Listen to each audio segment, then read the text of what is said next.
भक्तों, 14 जनवरी को आने वाली संक्रांति के दिन इन 7 चीजों का दान जरूर कर देना। भक्तों, भले ही मकर संक्रांति के दिन आप पूजा पाठ या व्रत ना कर पाएं, लेकिन 14 जनवरी को यदि श्रद्धा और विश्वास के साथ इन 7 पवित्र वस्तुओं का दान कर दिया तो समझ लीजिए, आपकी जन्म जन्मांतर की गरीबी हमेशा के लिए कट जाएगी है। शास्त्रों में कहा गया है कि मकर संक्रांति पर किया गया दान हजारों यज्ञों के बराबर फल देता है। इस दिन सूर्य देव उत्तरायण होते हैं और माता लक्ष्मी स्वयं ऐसे घरों की ओर चलकर आती हैं जहां त्याग, दान और करुणा होती है। भक्तों, इस एक दिन का सही उपयोग आपके भाग्य का रुख पलट सकता है।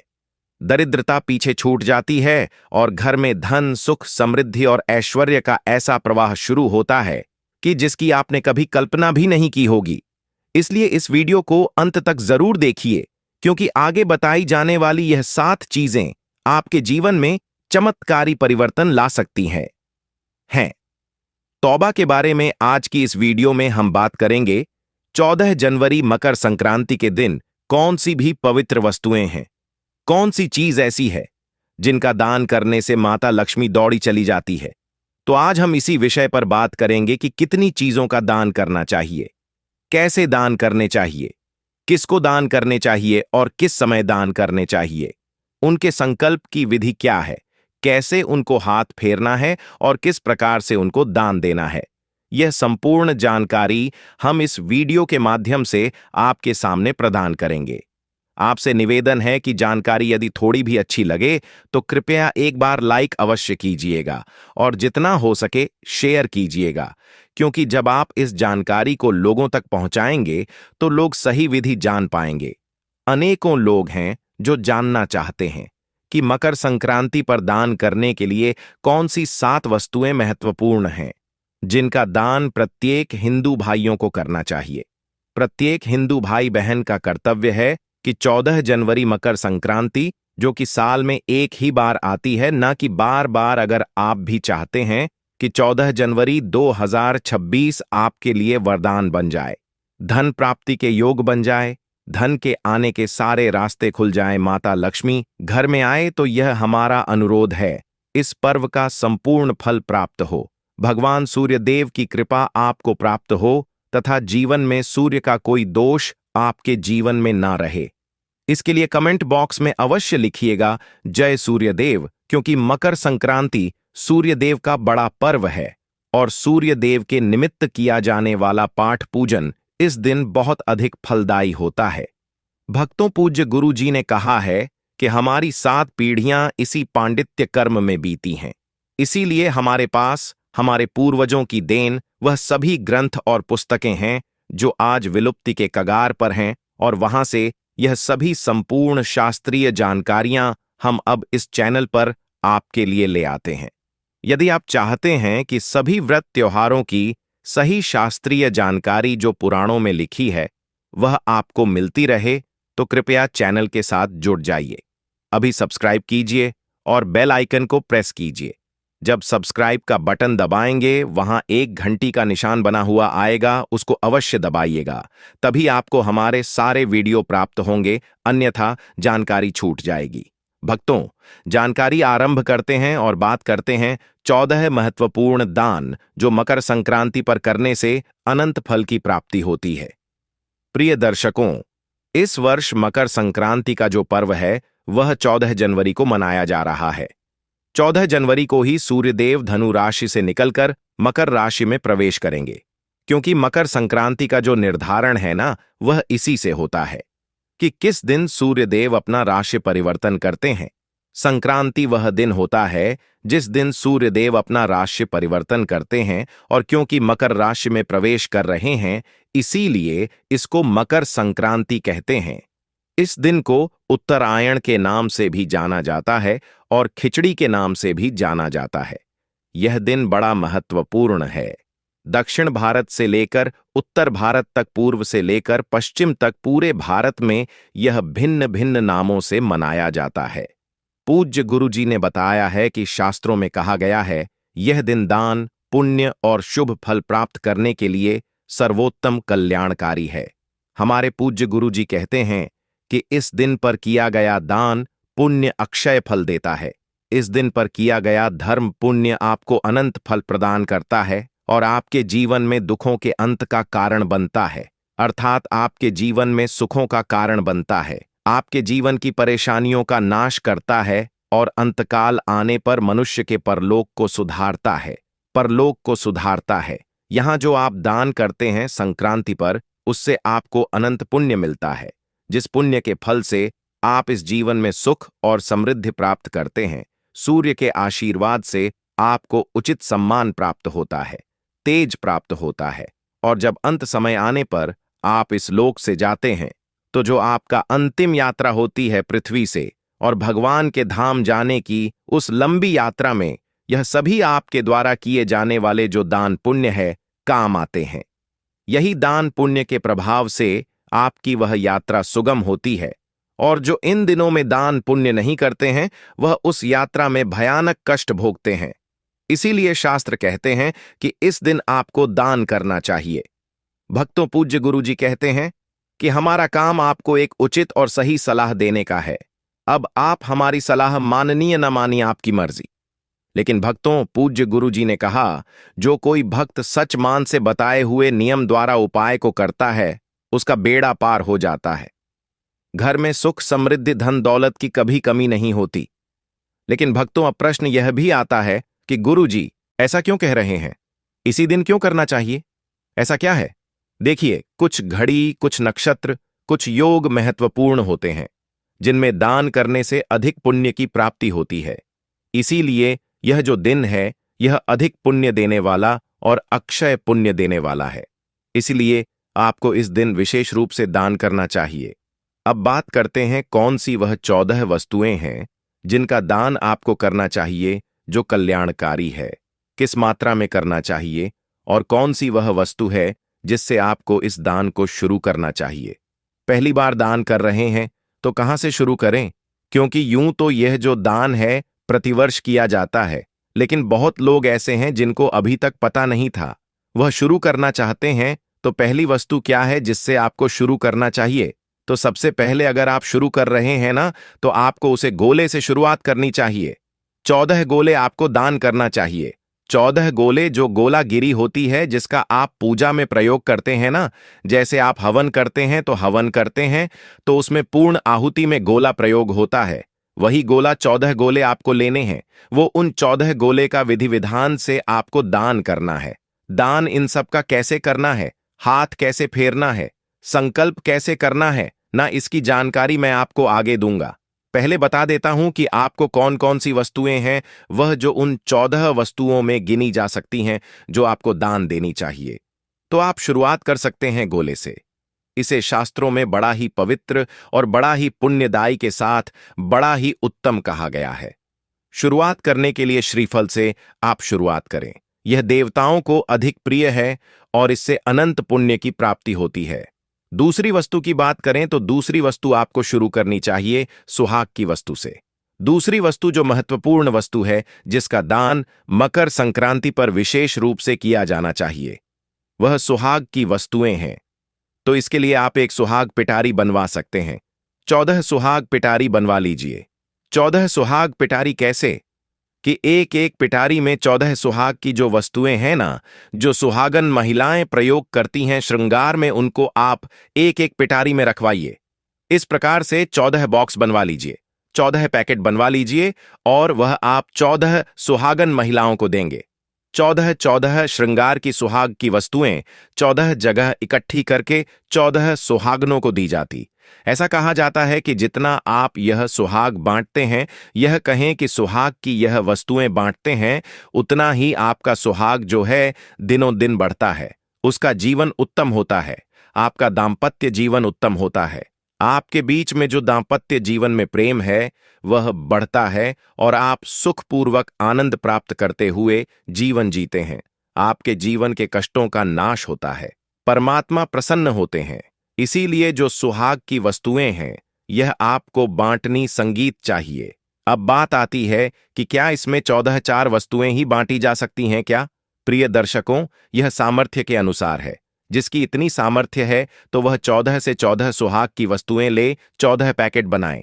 अन्यथा आप संगीत केवल 14 वस्तुएं भी ले सकते हैं। जैसे आप 14 बिंदी के पत्ते ले लीजिए, या आप 14 सिंदूर की डब्बियां ले लीजिए, 14 मेहंदी के पैकेट ले लीजिए। जो भी आपकी सामर्थ्य में है ना, उसके अनुसार, जैसा मैंने कहा बिंदी के पत्ते लेने हैं वह ले लो। कोई भी एक आइटम भी ले सकते हैं, अर्थात सुहाग की एक वस्तु भी 14 पीस ले लीजिए, और वह भी आप दान कर सकते हैं। अगर आप 14 ना कर पाए तो अगर पूरी पिटारी बना पाए 14 पीस की 14 जगह तो वैसे कीजिए। अन्यथा केवल एक एक वस्तु, एक संगीत ही वस्तु लीजिए और वह 14 पीस ले, उसका भी दान कर सकते हैं। यह सब हमारी माताएं बहनें पहले भी दान करती आई हैं। यूं तो यह जो दान है वह अन्य समय पर भी किया जाता है, परंतु मकर संक्रांति पर इसका फल बहुत अधिक कहा गया है। यह दान किसे करने चाहिए? 14 सुहागन महिलाएं, वह कोई भी हो सकती हैं। वैसे तो शुरुआत करते हैं अपने पारिवारिक जनों से। जैसे सबसे पहले अगर आपकी सास है तो सास को दीजिए पैर छू के। सास नहीं है तो जेठानी को दीजिए। जो भी सुहागिन हैं, जिनके पति अब भी जीवित हैं, उन्हें दिया जाता है। यह आप नंदों को दे सकते हैं, या अन्य जो महिलाएं हैं जो सुहागिन हैं उनको भी दे सकते हैं। आवश्यक नहीं है कि केवल अपने सगे रिश्तेदारों को ही दें जो इस वस्तु का प्रयोग कर सके और इसका सम्मान कर सकें। ऐसी सुहागन महिलाओं को दीजिएगा। कई बार लोग केवल इसलिए, अरे नहीं, केवल परिवार की महिलाओं को ही दिया जाता है। नहीं नहीं, ऐसा नहीं है। यह दान किसी भी सुहागन महिला को दिया जा सकता है। आवश्यकता है कि वह इसका सम्मान करें। जो इसका सम्मान करें उस महिला को दीजिए, बड़ा कल्याणकारी हो। तीसरी वस्तु की ओर आगे बढ़ते हैं। आप संक्रांति पर बर्तन बांट सकते हैं। हमारे यहां पर बर्तन बांटने का भी बड़ा फल है और बड़ा ही उत्तम नियम कहा गया है संक्रांति पर कि 14 बर्तन बांट। अब बर्तन में क्या बांट सकते हैं आप? जैसे 14 लौटे ले लीजिए, 14 लौटें लीजिए और उन 14 लौटों को बांटिए। अगर आप लौटे ले रहे हैं, बर्तन ले रहे हैं ना, तो ध्यान दीजिएगा, अगर तांबे का लौटा एक मिल जाए आपको तो बहुत उत्तम रहेगा, क्योंकि तांबे का दान मकर संक्रांति पर बहुत उत्तम कहा गया है। भगवान सूर्य के निमित्त तांबे का दान जो है कल्याणकारी है, तो एक लोटा तांबे का लीजिए। बाकी आप स्टील के ले सकते हैं, कोई दोष नहीं है। तो 14 लोटे ले लीजिए। 14 लोटे अगर बजट में ना हो तो 14 गिलास ले लीजिए। 14 गिलास बांट सकते हैं आप। 14 स्टील के बॉक्स जो आते हैं, छोटे छोटे टिफिन आते हैं, वह बांट सकते हैं। संगीत थाली बांट सकते हैं। इसके अतिरिक्त आप जो पूजा की घंटी आती है ना, जिसे गरुड़ जी कहते हैं, पूजा में जो प्रयोग करते हैं बजाने के लिए, वह घंटी बांट सकते हैं। उसका भी बड़ा फल कहा गया है। इसमें अब धातु की हम बात करें कि भाई धातु क्या होने चाहिए, किस चीज के बने होने चाहिए, हो तो वह तांबे के या पीतल के हो तो अधिक कल्याणकारी उत्तम फल कहा गया है। बाकी अपनी बजट और सामर्थ्य के अनुसार कोई भी ले सकते हैं। अच्छा, जब हम बर्तन दान कर रहे हैं ना, तो केवल खाली बर्तन दान नहीं किया जाता। खाली गिलास, खाली कटोरी, खाली टिफिन या खाली थाली और लोटा आदि दान नहीं किया जाता। उसमें कुछ खाद्य सामग्री अवश्य देनी चाहिए। खाद्य सामग्री कैसे? जैसे आप थोड़ी सी गजक डाल दीजिए, जितनी भी आपकी सामर्थ्य, थोड़ा सा गजक डाल दीजिए, रेबड्डी डाल दीजिए, पॉपकॉर्न, इस पे मूंगफली डाल दीजिए, इस प्रकार से, या खिचड़ी भर दीजिए, उसमें चावल भर दीजिए, उसमें कुछ ना कुछ आपको उसमें भर के देना है। खाली नहीं देना है, उसमें कुछ ना कुछ भर के देना है और द्रव्य दक्षिणा अवश्य रख के देनी है। इसका ध्यान रखिएगा। बर्तनों में आप दिए बांट सकते हैं। पूजा में दिया जो जलाया जाता है, दीपक जलाया जाता है, तो वह आप तांबे का या पीतल का दिया दान कर सकते हैं। वह बड़ा उत्तम फल देने वाला होता है, तो यह आप बर्तन दान कर सकते हैं। अगली वस्तु की ओर बढ़ते हैं। तो अगली महत्वपूर्ण वस्तु है वस्त्रदान। वस्त्रदान जो है ना, वह बड़ा कल्याणकारी है, और उसमें भी यह शीत ऋतु होती है। ठंड बहुत होती है समय में, तो आप गर्म कपड़े बांटें। गर्म कपड़ों में क्या हो सकता है? आप शॉल ले सकते हैं। 14 शॉल बांट सकते हैं। 14 कंबल बांट सकते हैं। 14 कंबल नहीं, 14 स्वेटर ले लीजिए, स्वेटर बांट सकते हैं। इस प्रकार से ऊनी वस्त्र या ऊनी गर्म कपड़े जो है, जो भी आपकी बजट में आ जाए, जितनी आपकी सामर्थ्य हो, वह 14 लेने हैं। 14 की संख्या में, और वह बांटने हैं। कैसे उनका हाथ फेरना है वह सब मैं आपको अंत में बता दूंगा, जैसा कि मैंने पहले भी कहा है। इसका बहुत अधिक उत्तम फल कहा गया है शास्त्रों में। हाँ, इसमें रंग आदि का कोई वह नहीं है। इसमें काला भी ले सकते हैं, नीला भी ले सकते हैं, कोई भी रंग ले सकते हैं। इसमें आवश्यक नहीं है कि किसी एक ही रंग का लेना है। ऊनी वस्त्र का दान बहुत अधिक कल्याणकारी कहा गया है। आप अधिक ना ला पाएं, बड़ा तो जुराब ला सकते हैं, ब्लाउज पीस भी बांटे जाते हैं, वह ला सकते हैं, या आप 14 आसन ला सकते हैं। 14 आसन लीजिए और 14 आसन दान कीजिए। इस प्रकार से आपको दान करना चाहिए। आपको ऊनी वस्त्र क्यों दान करना चाहिए? क्योंकि ऊनी वस्त्र जब आप देंगे इस सर्दियों में तो आप किसी की पीड़ा का हरण कर रहे हैं, किसी का दुख दूर कर रहे हैं। आपके कारण उसका शीत जो है उससे उसको राहत मिली है।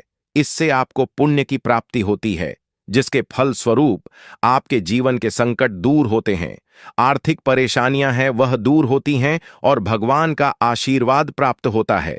और जब अंत समय आपका अंत सफर में आप निकलते हैं तो गरुड़ पुराण कहता है कि जिन्होंने यह ऊनी वस्त्र, गर्म कंबल आदि दान किए होते हैं, वह उस समय पर जब उनकी अंतिम यात्रा अर्थात पृथ्वी से और भगवान के जाने तक की यात्रा होती है, उसमें एक ऐसा स्थान भी आता है जहां बहुत अधिक शीत होता है, बहुत अधिक ठंड होती है, बर्फीली हवाएं होती हैं, तो वहां उस मनुष्य को इस ऊनी वस्त्र दान करने के पुण्य के प्रभाव से उस शीत में बचने के लिए वस्त्र प्राप्त होते हैं। इसीलिए आपको यह दान करना चाहिए। आवश्यक जीवन में एक बार ऊनी वस्त्र दान करने चाहिए। आप लड्डू गोपाल जी के जो कपड़े आते हैं ना, वह दान कर सकते हैं। सभी के घरों में लड्डू गोपाल होते हैं। 14 लोगों को आप लड्डू गोपाल के कपड़े बांटिए, वह बहुत अधिक पुण्यदायी होती है। इसके अलावा आप जूते दान दे सकते हैं, आप छाता दान दे सकते हैं। इसका बड़ा फल है शास्त्रों में। क्यों? क्योंकि ये सभी जो है ना आपको अनंत पुण्य देते हैं। और वही फिर मैं गुरु पुराण की बात करूंगा। ये दान आपके अंतिम यात्रा में बड़े काम आते हैं। गरुड़ पुराण कहता है कि जब आपने यह दान किए होते हैं तो आप जब अंतिम यात्रा में चल रहे होते हैं, भगवान के पास जाने की यात्रा में, तो उस समय बड़े ही पथरीले रास्ते आते हैं जहां बहुत तीखे पत्थरी पत्थर पड़े होते हैं, कंकड़ पड़े होते हैं और उसमें से आपको गुजरना होता है। अगर आपने उपादान अर्थात जूते का दान किया होता है तो आपके पैरों में आराम मिलता है, आपको जूते मिलते हैं पहनने को, इसीलिए आपको करने चाहिए। छाते दान करने का बड़ा महत्व है। काले काले छाते को विशेष रूप से फलदायी कहा गया है।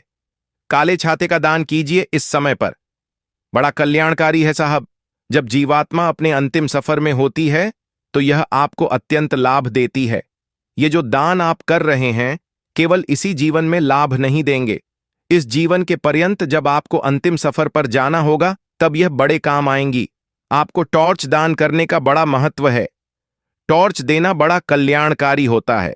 आपने देखा होगा सैया दान आदि में भी टॉर्च विशेष रूप से दी जाती है। यह जहां भी आपको अंधकार मिलेगा जीवन में, वहां आपको प्रकाश देने का कार्य करती है। देखिए प्रिय वस्तुओं, यूं तो हर एक आदमी यही सोचता है कि वह उत्तम कर्म कर रहा है और वह स्वर्ग ही जाएगा। सभी के प्रयास यही होते हैं, परंतु पता नहीं ना कब कहां कौन से पाप कर्म हमसे हो गए हो, जाने अनजाने में कब कहां किसका दोष मिल जाए। इसीलिए आपको यह दान पुण्य करते रहना चाहिए। यह आपके जीवन में बड़े काम आते हैं। जब आप पृथ्वी लोक पर हैं तो पृथ्वी लोक पर इसी जीवन में काम आएगा, और नहीं तो आपके इस जीवन से जाने के बाद आपकी अंतिम यात्रा में यह दान अवश्य काम आता है। जीवन में एक बार आपको टॉर्च दान करना, छाता दान करना, जूता दान करना, यह अवश्य ही एक ना एक बार करना ही चाहिए।